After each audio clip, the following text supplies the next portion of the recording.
Hey everyone, welcome back to the Weekend Charts. I'm your host, Charlie Bilello. A lot to discuss today. We're going to run through, as always, the most important charts and themes that are going on in markets and investing. So, hello, 32 trillion. Let's start right there. And I think you probably know what I'm talking about. That is, of course, the US national debt, which crossed that 32 trillion mark for the first time. Not really a record that you that you want to brag about, but here we are. The debt ceiling, of course, was suspended. We talked about that. It had to be lifted. You can't have a ceiling when you spend much more money than you take in. And very quickly, just took a few weeks, $638 billion increase. And here we are above 32 trillion. Now, if we look at these national debt milestones, and I really, every time we cross one of these, I'll update this chart. And just the interesting thing in the recent years has, of course, been the frequency of these $1 trillion increases is becoming more and more frequent. And that's because we've borrowed just a huge amount of money in a very short period of time. And how much money? Well, at the end of 2019, we stood at about 23 trillion, and less than 4 years later, we're at 32 trillion in terms of the national debt. Just an enormous increase in a very short period of time. So when we're talking about the national debt, we can't just look at that $32 trillion number. You should adjust for the level of the economy. So if we were talking about an economy that was, let's say, 100 trillion in terms of output, that 32 trillion can't be viewed the same way as if as an economy that has 25 trillion in output, which is roughly where the US economy is today. So the way I always look at it is as a percentage of GDP, and the trend there has been in one direction, and that's up. So 1980, 31% of GDP is the national debt. If we look at 2000, it rose to 58% of GDP, and today we're at 121% of GDP.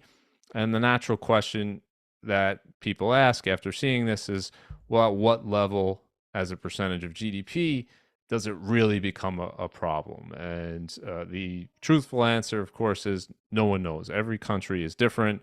Many countries have problems at different levels of GDP. There's different factors that are going into that. But the right answer is you don't want to get close to that level, because at that point in time, then you're forced to do things that are going to be really painful. Ideally, you'll get things under control long before you get to that point. Now, what is the expectation in terms of, though, where this is going to trend in the next decade? Pretty much everyone's saying it's going to go higher. And the reason for that is that the increases in spending are outpacing the increases in economic growth. So that will increase the debt as a percentage of GDP. So as long as we're running $2 trillion budget deficits, which is where we are now, that percentage of GDP is going to continue to trend higher. So the expectation is we're going to see 130% of GDP at some point in the next decade. Of course, that could change. The policies could change, and so none of this is on a preset course. But if things don't change, we're gonna keep trending in that direction. Now, a lot of people like deficits. They might not say that out loud. Some of them do, and the reason they like it is in the short run, it actually provides a boost to economic output. So it makes you look good if you borrow money and you spend it, even if you're the government. So that's part of the GDP equation. So part of that is it becomes very difficult once you start spending money, borrowing and spending money, to cut back from that. Nobody wants to be the guy that comes in and says, wait a minute, let's be responsible here, not spend so much money. Well, that may be a good thing in the long run, but in the short run, that's going to cause a hit to economic output, to growth. It may even cause the economy to go into a recession, and no one wants to be blamed for that, which is why if you look at politicians, for the most part, they're arguing over how much to spend, not whether to balance the budget. It's really just a question of you're going to spend X amount or Y amount, because very few are willing to take the pain that's going to be associated with cutting spending dramatically. So where national debt becomes a problem in terms of servicing that debt usually has to do with the interest payments on the debt. And for a long time, as we discussed, everyone said, do not worry about the national debt because interest rates are so low. When you're servicing that debt, it's such a small percentage of GDP that you can safely ignore it. And Very quickly over the last year, that equation is changing. We went from 2.4% of GDP, if we're looking at government interest payments, to 3.5%. That 1.1% jump in just a 1 year period is the largest 1 year jump that we've ever seen. And the expectation is this is going to continue to go up. We're going to continue to see bigger interest payments as long as interest rates remain elevated. We have more debt. You're going to have a bigger interest payment on that debt. And that's going to represent a higher and higher share of nominal GDP. And I suspect if this continues to increase in the coming years, this will become more and more of an issue that people argue over, simply because it's going to become a bigger share of what the government's spending money on. So if you're spending much more money on interest payments, you can't spend money elsewhere. And that's something that people actually care about, because they're not benefiting from the government spending money on interest payments. They want to spend money on things that benefit themselves. So maybe that'll be the point where they actually start to do something about it. Hopefully it'll be before that point, because at that point, as we talked about, I think it'll become more and more difficult. But none of this is on a preset course. I think that there are things that can be done. They just start to have to talk about it now and address it now and recognize the problem that Social Security and Medicare are going to cause in the coming years, with the increase of the baby boomers retiring and entering into those programs. There simply isn't the money there that's going to be there to afford those programs. So unless you want to cut back 10 years from now significantly on those programs, you're going to have to start to make changes today. So let's shift gears here, talk about the housing market. This has become kind of like the movie Groundhog Day. Bill Murray wakes up every day, it's the same thing. And it's really the same thing in the housing market. We're just seeing the shortage get worse and worse here in the short term. So Redfin has data going back to 2012, and what they found is in the month of May, they saw the lowest level of homes for sale on record. So this only goes back to 2012, but 1.37 million homes for sale, significantly less than 2019 levels, where you're at over 2.2 million. And we've discussed this, but again, the biggest factor that's driving this shortage, why people aren't selling their homes, is they're locked into mortgage rates that are significantly lower, and they don't want to sell their house and have to get a new mortgage at a higher rate. In many cases, they wouldn't be able to afford that new home at a higher mortgage rate. So if you ask people who bought homes in 2019, 2020, 2021, could they afford the home they're living in at the current prices and current mortgage rates? And many of them will tell you no. So that's causing just this really collapse in activity and collapse in inventory. And if we look at existing home sales, we got another data point. Again, we had a down year over year in terms of the number of sales. So transactions have gone down and they've stayed down.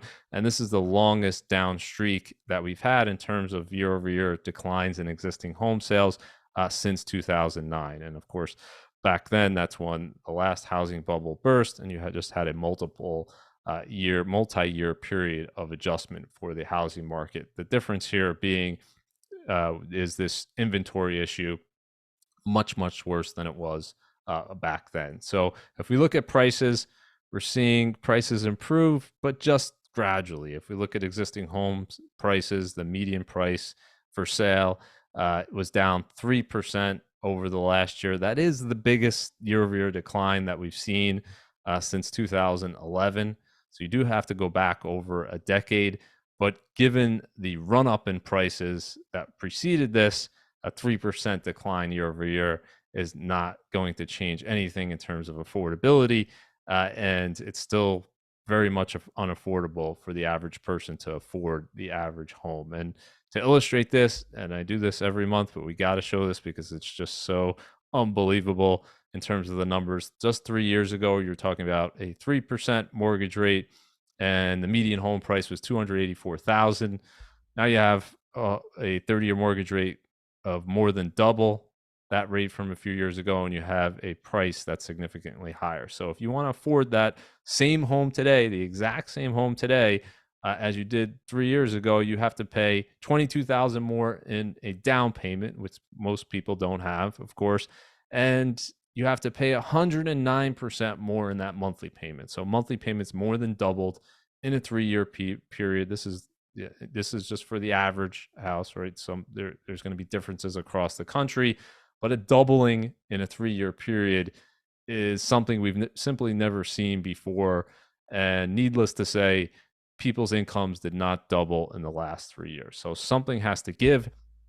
What's giving is if people want to buy a home today, they're just going to have to spend a much higher percentage of their income on that housing payment. So if we go and look at 2000 and 3 years ago, look at 2020, and we look at what percentage people are paying in terms of their housing payment. So this includes taxes, insurance, PMI. Doesn't include things like maintenance and repairs, which is of course important as well.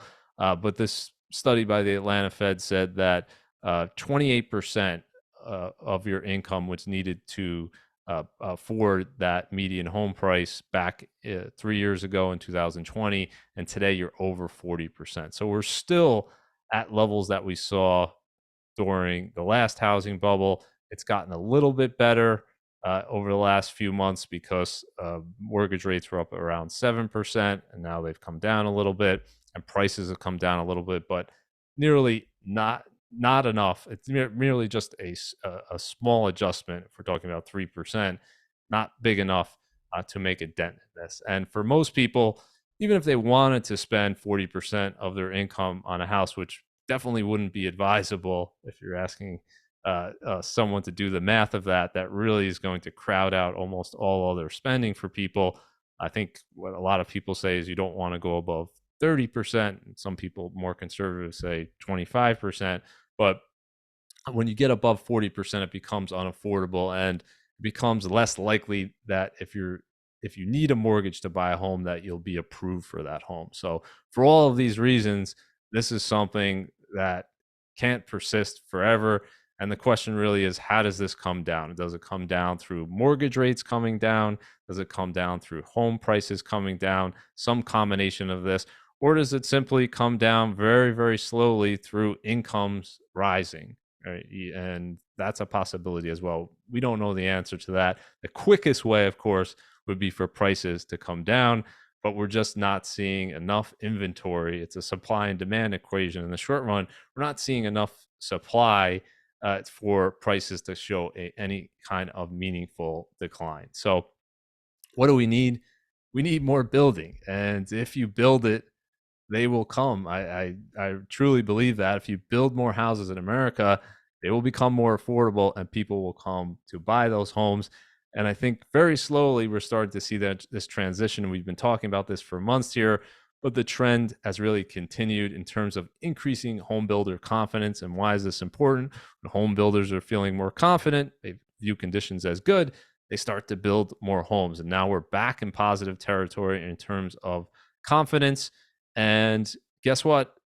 They're building more. If we look at housing starts, so new construction on homes, they're actually now up 6% year over year. And we saw a huge spike from April to May, over 20% spike. It's very rare that you see that in a given month. Hopefully this wasn't a one-off and we see this continue because if there's no existing homes that are for sale, people who, as we talked about, are in these mortgage rates that are much lower, they don't want to sell their home.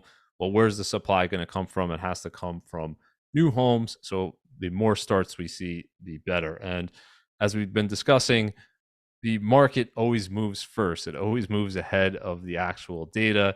And we've been saying for months, well, what's going on with this home construction ETF? You look at all the home builders, they're on fire. They're moving in one direction, even though the data seems like it's not good. Well, we said, well, this was on the expectation likely that we're going to start to see an increase in housing starts, that there is still demand and a lot of demand for new homes out there.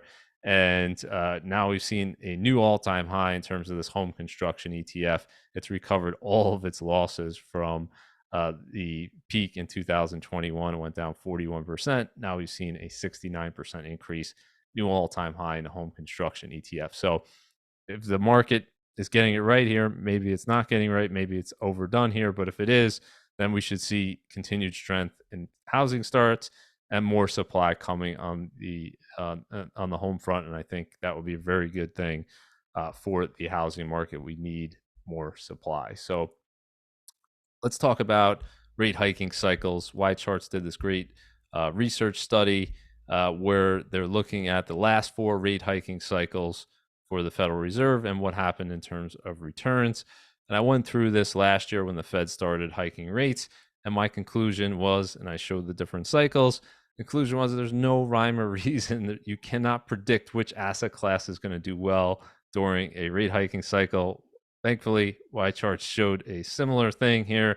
And what they really showed during this latest Fed rate hiking cycle is something different than the other cycle. So every single rate hiking cycle that we've had, the last 4 here, 99 to 2000, 04 to 06, 2015 to 2018, and now 2022 to 2023, they've all had different leaders.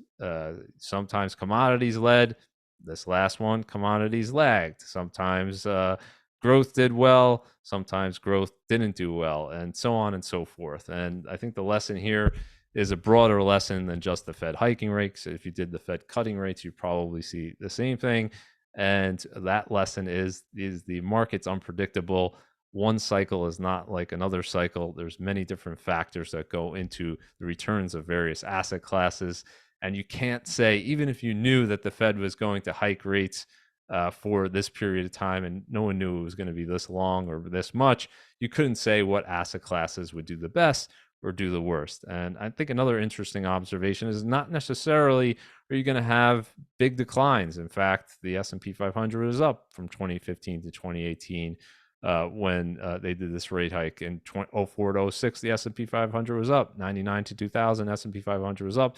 This time, S&P 500 was slightly down, but not, I think, as big at the end of the day as many people expected it to be. And conversely, as I've talked about, on the way down, if the Fed, let's say, starts cutting rates in a few months from now, a lot of people assume, well, that's got to be bullish for the markets. And Fed is easing policy, but that's not always the case. If we look at the period from 2007 to 2009, the Fed cut rates all the way down to 0 during that bear market, and the stock market still went down over 50%.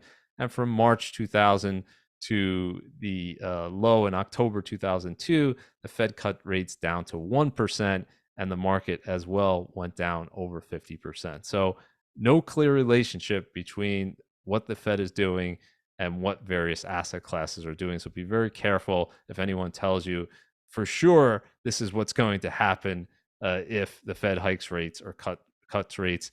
Nobody knows. You cannot predict that. The best thing you could do is have a diversified portfolio because of that uncertainty. So talking about investing during inflation, just want to give an update here. In terms of the S&P 500, long-term has been the single best hedge against inflation. Now, in the short run, anything can happen. 2022, we saw inflation very high. We saw stocks really get crushed last year. But if we look at longer periods, you're talking about decades, the best real hedge against inflation has been stocks. And this chart really illustrates why you need to invest to maintain your purchasing power over time. The purchasing power of the dollar is down over 50% in the last 30 years, while the S&P 500 after inflation, so after adjusting for inflation, is up 681%. So you're talking about 7% real return annualized per year for the stock market. Not a bad return over the last 30 years. But as you can see, this is not nearly always the case. You can go long periods where stocks don't keep pace with inflation, or they actually underperform inflation. But if you're an investor for 20 or 30 years, historically, there hasn't been a better investment on average than a diversified equity portfolio. So let's talk about the economy here. This is an interesting piece from the Conference Board. Every month I've been talking about their leading economic index. And this time around, they said they made this prediction that the economy in the US is going to contract in Q3 2023, so third quarter of this year to the first quarter of 2024. They have a number of leading indicators they look at. As we've talked about, month after month, the leading index continues to go down. In May, it was the 14th consecutive month where this leading economic index was lower. As you can see, every time in the past it's been this low, there was eventually a recession in the US, and they're projecting that trend is going to continue. And if you look at the leading index components, what are really the two areas now that are not suggesting perhaps a downturn? Well, one would be the stock market, which of course has rallied significantly this year, and the other all of a sudden is the housing market, where building permits are perking up. So we're seeing, of course, those housing starts numbers and an increase in housing activity, the opposite of what we saw last year. So other than those two areas, we're still seeing that yield curve spread. We're seeing credit deterioration in terms of lending becoming tighter. And we're seeing another number of things in terms of new orders and ISM hours worked are down. So a number of factors saying we're going to see economic weakness, but in terms of predicting, is it going to happen in Q3 2023? That's very difficult to say. So that's what they're saying now, but they could always push it back. I think they were before this, they were predicting that there was going to be a recession in the second quarter, but they've now pushed that back to the third quarter. And in terms of the reasoning, they're saying it's going to happen due to continued tightness in monetary policy, which we'll talk about in a little bit, and lower government spending, which we already talked about. So is either of those going to happen? We know that higher interest rates are going to have an impact, or already have an impact in terms of retail sales and spending. The question is, what is the timing going to be to really drive the U.S. economy as a whole into a recession? So this is kind of the thing that's hanging out there. Is it a guarantee? No, but obviously the odds are to see some type of slowdown in terms of growth due to all of these leading indicators suggesting that, except for the stock market. So perhaps, as we talked about, stock market is right and these other areas are wrong. And you always have areas, even during a recession, that do well. So perhaps we have such a shortage of housing supply that the housing activity is going to improve during a recession. And you'll see that within every recession, you have these weird things going on where you're saying, well, that shouldn't happen during a recession, but it does every single time. Things don't move together 100%.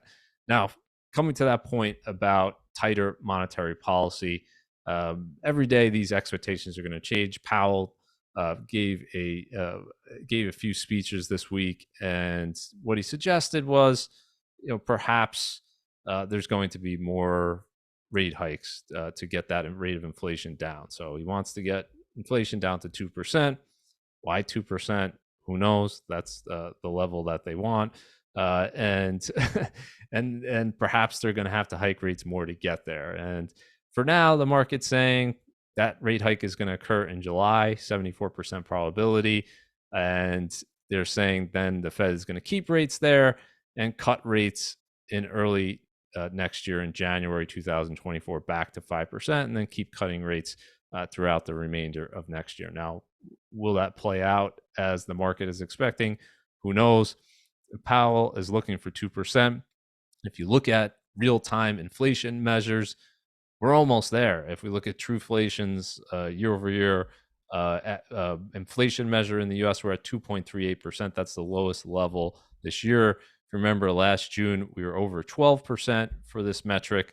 So we're heading already in the right direction. And my question would be, is if these numbers continue to trend in this direction at the July meeting, is the Fed really going to be forced to hike rates at that point? I don't think they're going to be forced to. I think they will have a decision where they could say, well, let's just push it off perhaps to September, but we'll see what happens when we get closer to that meeting. If you look at the U.S. inflation rate, again, would be another case to say the Fed could perhaps hold off another meeting before they think about hiking again. This is the trend here. We're likely to see 3.2% or perhaps even lower than that when we get the CPI report for June. Is the Fed going to hike rates again at 3.2% CPI when they they held rates at a 4% CPI. I'm not sure. The Fed could do whatever they want. They don't have to look at uh, the latest inflation data, but they're always talking about being data dependent and taking that new information. So I think if they want to pause here and wait to see the policy effects of the higher rates, they will have enough data to do that for sure. But if we look around the world, we're seeing again this interesting divide here, where again there's many developed market countries that are behind the curve still. Number of them hiked rates this week. If you look at the UK, they surprised market participants, 50 basis point hike to 5%. The expectation is they're going to continue to hike rates. CPI didn't come down last month, stayed elevated at 8.7%. And the expectation is you're going to see more hikes there. Norway hiked rates again. Switzerland hiked rates again. The expectation from the ECB is we're going to see more rate hikes. They're up to 3.5%.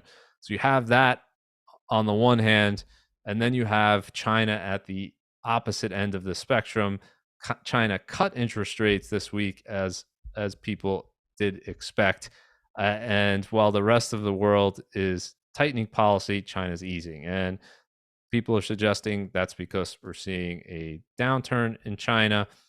All of the data in China is suspect in my view. It's hard to rely on anything.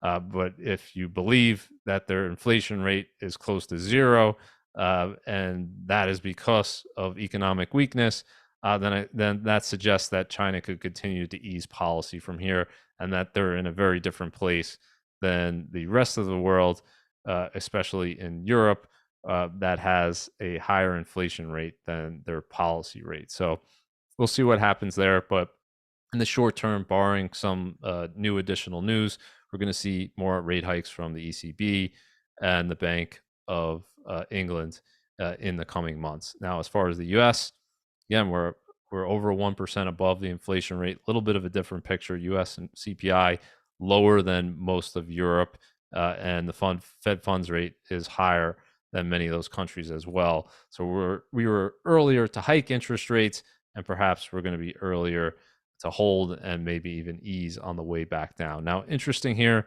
down at the bottom here, Turkey. If you remember, we've been talking about Turkey, kind of crazy moves they were making last year. They had pressure on the central bank to cut rates, even though inflation was exploding higher.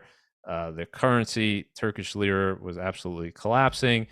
They finally now are reversing course here. They did a big interest rate hike up to 15%. And the expectation is that there will likely be more hikes to come. So we'll see what happens there. But the experiment of, I think, the suggestion that you could cut rates despite high inflation and we'll just see what happens. I think that's experiment is over. Now they're going to move in the opposite direction. Interestingly, in the short run, the Turkish lira fell even further after this interest rate hike. So it wasn't enough to, I think, calm markets just yet.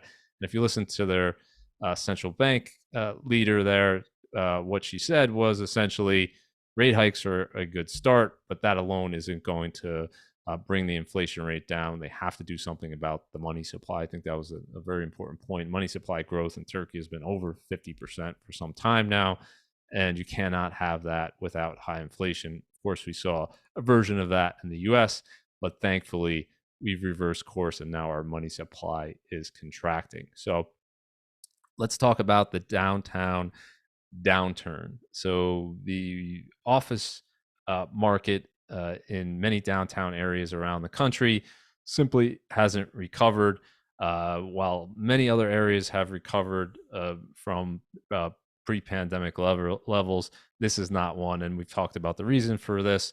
There's simply many people have not gone back to work in the office every single day. So if you look at office building occupancy by city, way down from where we were in early 2020 before the start of the pandemic. It's gradually moving higher, but we kind of stalled here. And if we look at passenger trips, transit, and that has come up, but again, still well below 2019 levels. And interestingly, if we look at cell phone activity in downtown areas, again, a fraction of COVID levels, with San Francisco being the hardest hit by far. And the stock market has really priced this in and priced in a big divergence between the commercial real estate sector in the retail side and residential side versus real estate investment trust with downtown office exposure. You could see just a huge difference in terms of the rate of depreciation from 2020, with the office exposure down over 60% from that period of time. And I think this is going to continue to be an issue. I don't see how this is going to be resolved without more defaults in terms of the loans, without more pain in terms of price adjustments. I think it's just a simply early stages here, and while equity market participants aren't really talking about it, what I've noticed here is that regional banks have started moving down again. They never really benefited much from this renewed tech boom. Nasdaq 100 up over 36% year to date. Regional banks still down over 30% and slowly starting to move down again. Remember, they the smaller banks, the regional banks, have the biggest exposure to these commercial real estate loans, office sector in particular, and we just haven't seen yet, I think, some of how that's going to play out. Now, a number of factors, I guess, could change that. If interest rates were to come down, prices were to come back up, if all of a sudden office occupancy comes back up, but it doesn't seem in the short run that those are going to happen. So likely to see, I think, more pain for commercial real estate before things improve. So let's talk about the biggest stocks in the market in terms of market cap. And what I like to do from time to time is break down the S&P 500 in terms of not just market cap, but what are the biggest companies by net income, revenue, and employees. And often you'll see companies overlap, not so much in the number of employees, but often you'll see it. Companies that are the largest by market cap will also be the largest by earnings. Revenues, you have a little bit of a different picture, obviously, because you have Walmart's profit margins are very low versus a company like Microsoft has extremely high profit margins, and so they don't need the same level of revenue. But if we look at the biggest stocks, Apple and Microsoft, number one and number two, they're number one and number two in terms of profits, right? Google here, number three, and Google's number four in terms of profits. So often you see these connected in terms of earnings, and oftentimes, if not exact in terms of revenue, they're up there somewhere. Now, the two interesting companies that I think on this list that are very high in the market cap space are Nvidia, number five, Tesla, number six. But what you'll notice is you don't see them in either the highest net income categories or highest revenue categories. So what I tweeted out the other day is Nvidia has the fifth highest market cap in the S&P, but it's 132 in terms of revenue, 86 in terms of net income. Tesla's sixth highest market cap, 42nd in terms of revenue, 24th in terms of net income. So what that simply means, of course, is these companies are highly valued. Expectations are very high, so nobody is expecting these rankings 132 to stay there. They're expecting Nvidia to have much higher revenue, much higher net income over the next year. But the question is, as we've talked about many times in the last few weeks, have these expectations, particularly for Nvidia, gotten way ahead of in terms of where the market's pricing it? So is that $1 trillion market value already pricing in just phenomenal future growth? And we'll only know the answer to that in hindsight, but just an interesting observation there. And also interesting to see that, of course, Amazon's different than obviously other big tech companies in terms of has a huge number of employees, 1.5 million, but many of the other big tech companies can produce extremely high profits and have these huge market caps with much fewer employees. So the profit margins are driving that higher in terms of their valuations. You can kind of understand that they could just do more and produce more, particularly for software companies with fewer employees. So every bear market's different was kind of my mantra last year when whenever anyone would ask me, well, what's going to happen with this bear market? What could we compare it to? First thing you got to understand, every bear market's different. So as we were underway and started to look like, okay, this bear market is going to be perhaps a longer bear market than the ones we saw in recent history in terms of 2020, we only had a 1 month bear market, or 2018, it was just a few months, 2011, just a few months. This one was clearly different than those, and the two people we're comparing them to were the big ones that lasted a long time. That was, of course, 2007 to 2009 and 2000 to 2002. And so I just put together a chart here comparing the trajectory of each of these bear markets going back to the start. So from that January 2022, the current bear market was actually worse than either 07, 09, or 2000 to 2002 at its point, at its low point in last October.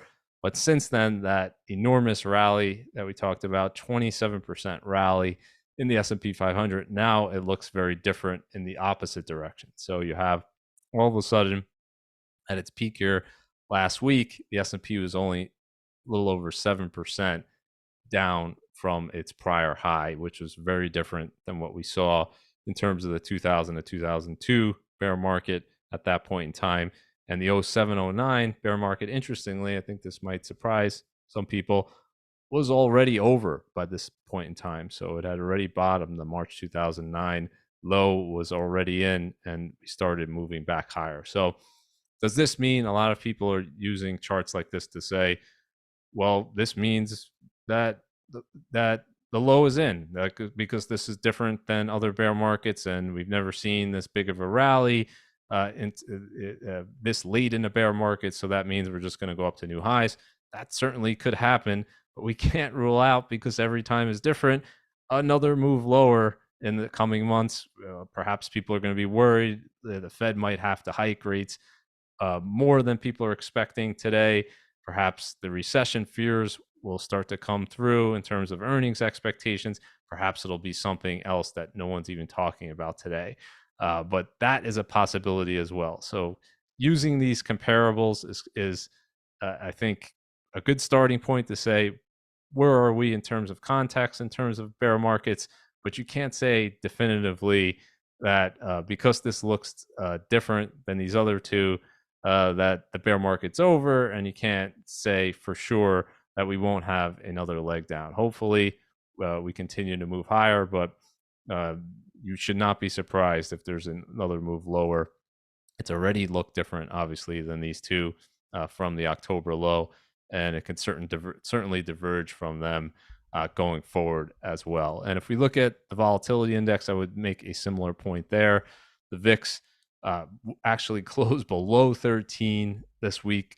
Pretty incredible. Lowest since January 2020. So very quickly, we've gone from a market with very high volatility throughout 2022. Never hit an extreme high point, but above 30 a number of times. And here we are below 13, lowest since January 2020. So we went back to those two long bear markets. And I said, what was the highest level of VIX that we saw with the bear market still ongoing? So we hadn't yet hit the lowest point in the bear market, and we had these bear market rallies where the VIX came down, and both of them were in the 16 area. So we never saw the VIX going this low with this bear market in the 2000 to 2002 bear market, or the 2007 2009 market. And once again, people might be using that to say that that means the bear market's over, but who knows? The VIX could spike higher tomorrow. We just don't know. So let's talk about being shaped by our experiences. This is an interesting one. Gallup puts out this poll asking the share of people in each age group with money invested in the stock market, and the only age group that showed an increase in percentage of people that had money invested in the stock market was this baby boomer group. And they suggested that the reason for that was that the baby boomers, many of them started investing during the secular bull market that started in the early 1980s and saw the biggest run up to its peak in 2000 that we had ever seen, and perhaps will ever see in stock market history. So they were shaped by those experiences. They have a better association with it, and they suggested that's perhaps the reason why the baby boomers continue to brace stocks, even though many of them are entering retirement. And if we look at baby boomers as a share of wealth, just incredible in terms of the percentage of overall equity, corporate equities, and mutual fund shares by generation. The vast majority still in that baby boomer generation, even as they enter retirement age. So sticking with it, stocks have done well for baby boomers. And if you contrast that probably with someone who started investing in 2007 or maybe 2000, they might have a different view of the stock market for sure. So we're all shaped by our experiences, particularly early experiences in terms of investments. And if it's a very good experience, we're more likely to embrace that. If it's a bad experience, we're more likely to view equities as a risky asset class. So let's end with something positive, as we always do. Supply chain is healing. A wonderful thing. The global supply chain pressure index that the New York Fed puts out recently hit its lowest levels on record. Data goes back to 1997.